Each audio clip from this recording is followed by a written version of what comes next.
אני עכשיו רוצה לדבר על שתי דגים מאוד בעייתיים, ולפני שהם מוצאים את האוכל אני רוצה להסביר את הסיפור של הדג חרב ושל הקינקלפ. הנה כמה תמונות של דג חרב קטן באמצע, דג חרב גדול מסביב. מה שאתם רואים בצד ימין למעלה זה לא דג חרב, זה דג המפרש. זה חשוב מאוד להבדיל בין דג המפרש עם המפרש הגדול הזה ודג חרב.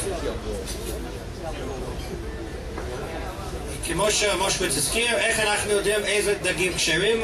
זה אמור להיות מאוד פשוט. לפי התורה, שתי מקומות, כל דג שיש סנפיר וקסקסת, כשר. יותר מזה, זה נראה אפילו יותר פשוט, כי כל דג שיש לו קסקסת, לפי המשנה, יש לו גם כן סנפיר. אתם רואים את זה למטה, כל שיש לו קסקסת, יש לו סנפיר, ויש שיש לו סנפיר ואין לו קסקסת. זאת אומרת, שאם אנחנו רואים שיש קסקסים, זה אמור להיות מספיק. אז סימן פיזי אחד מתיר דג. אז האם קסקסים זה מספיק? אם יש כללים לגבי קסקסים?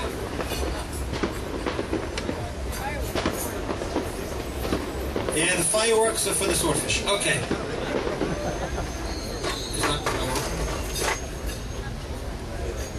Okay. אז כל שיש לו קסקסים יש לו סנפיר, זה המשנה שראינו, זה גם כן הלכה, שולחן ערוך אומר, כל שיש לו קסקסת יש לו סנפיר.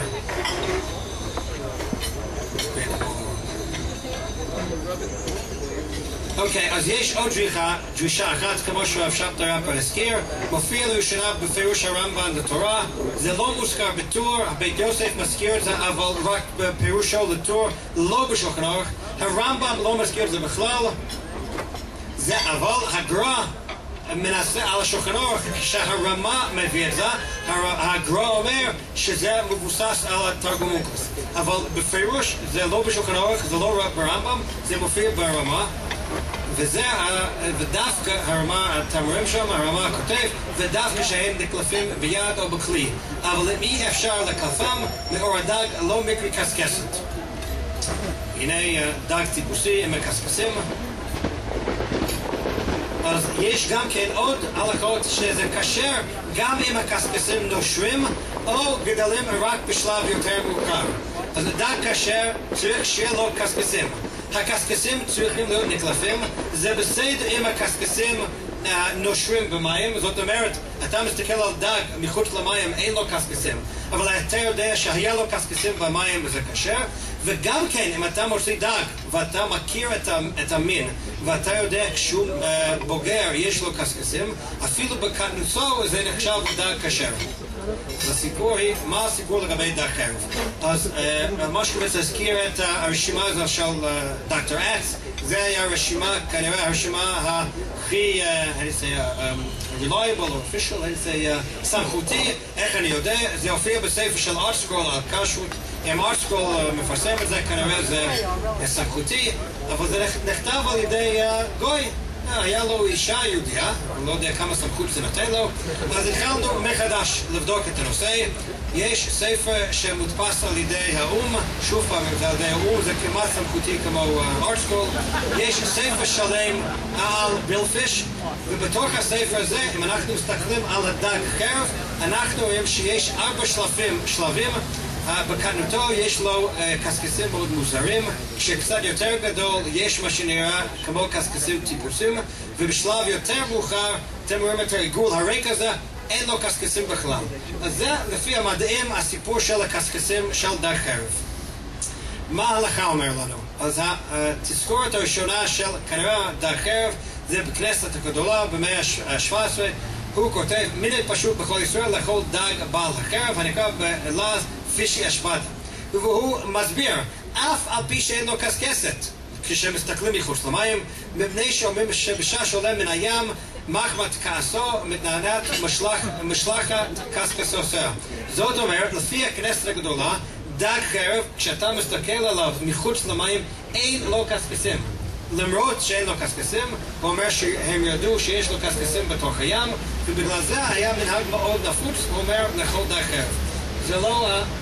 זה לא התזכורת היחיד זה גם כן מרים לויס כותב אותו דבר, והוא גם כן מרים לויס נותן לנו סיפור ארוך איך שהסבא של הכנסת הגדולה עשה ניסוי, הוא שם איזשהו בגד בתוך רשת, הוציאו את הדר חרב בתוך הרשת הזה, והרשת היה מלא, הבגד היה מלא קשקשים.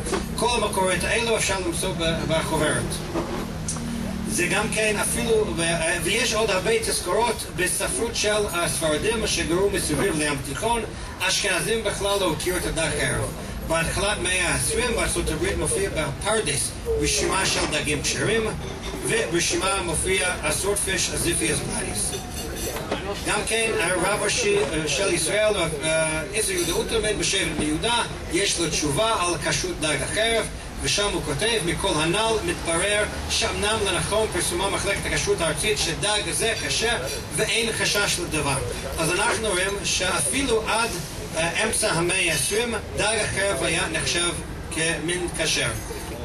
גם כן זה בפרדס תשכ"ו, רב שמעון אפרתי, מכל אלו שאין בידינו לאסור את דג החרב, שמנהג פשוט בכל ישראל לאכול את דג החרב.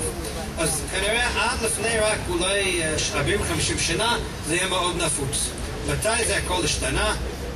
עוד דבר אחד, הרב ראש שכטר פרסם רק ב-2004, אבל הוא כותב שהוא זוכר שלפני 40 שנה ואמר לו אז, זאת אומרת רבינו רב סולובייצ'יק, שלפי דעתו הדג הזה דג טהור הוא. זה הרב ראש שכטר ב-2004, אבל הוא מספר מה שהוא זוכר ברב סולובייצ'יק לפני 40 שנה. מתי זה השתנה? זה השתנה ב-1951, ה-OU פרסם את הרשימה שלהם של דגים כשרים ודגים אינם כשרים. הרשימה הזו נכתבה על ידי רב משה דוד טנדלר, ושם מופיע פעם ראשונה שדג חרב, הסורדפיש, אתם רואים את זה למטה, דג חרב רשימה של דגים אינם כשרים. מהרשימה הזאת, מ-1951, היה מאבק ענקית בין רב טנדלר לקונסרבטיב בארצות הברית והרבנות הראשית פה בארץ, ורב טנדלר ניצח. בארצות הברית הדג חרב היה נחשב כמין טמא כבר לעשרות שנים, ופה בארץ, חוץ מעיירות בודדות, שדג חרב עדיין נחשב כדג טהר, זה גם כן ברוב המקומות נחשב כמין טמא. הנה ב-1968 המאמר הסופי של רב טנדלר שבו הוא מסביר את השיטה שלו, למה הוא חושב שזה מין טמא, ובסוף הוא כותב, אני דיברתי עם מוריי, עם רב משה פיינשטיין ועם רב יוסף דב סולובייצ'יק, והם הסכימו איתי שלפי העדות שאני הראיתי להם זה דג לא טמא.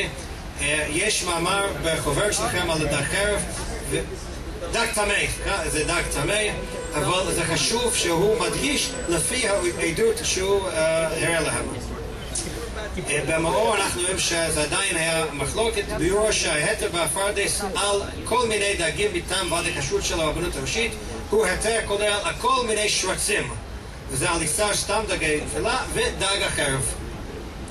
הציץ אליעזר גם עשה את זה, אבל הציץ אליעזר כנראה לא עשה מחקר של עצמו. הציץ אליעזר היה מבוסס כנראה לחלוטין על המחקר של רב טנדלר. עדיין זה לא רק, פה בארץ יש עיירות בודדות שנחשב כדג טהור, גם כן באיטליה, ברומא, לא בכל איטליה, ברומא, עד היום זה נחשב כדג טהור. זה אחראי על כשרות ברומא, ב-2004 הוא בודק את הדג חרב, זה עדיין הוא בודק. רק דרך אגב, אנחנו מגישים עוד מעט דג חרב, מי שרוצה לאכול, יכול לאכול, מי שלא רוצה לא, אבל יש גם כן דג חרב בבדיקה שאנחנו לא בישלנו, זה נמצא בפנים בתצוגה, כל מי שרוצה לבדוק ולנסות להוריד קשקשים, אחר כך יכול לנסות. זה שוב פעם, אוקיי. יש מחקר קצת חדש, עשיתי עם האח שלי שהוא עובד וטרינרי, הוא גם כן עזר לנו הרבה לסעודה הזאת, דני, יושב פה, ויחד עם מומחים בדגים בארצות הברית, שאנחנו ראינו שיש קשקשים מאוד מאוד משונים בדג החרב לכל חייו, לא כמו שראינו בעבר שלפי המדענים אין להם קשקשים כשהם גדולים, ראינו שיש קשקשים, האם אלו קשקשים כשרים או לא, אני לא יודע, אבל יש להם קשקשים לכל חייהם, והנה גם כן קשקשים טיפוסים שאנחנו הורדנו מהדג לפני, לא יודע, 4-5 שנים, והורדנו אותם יחד, זה מתחת למיקרוסקופ, זה המחפוד בודק את הדג חרב לפני בערך חודש, הנה מכתב מהרב מחבוד שהוא כותב שהוא בדק ומצא קשקשים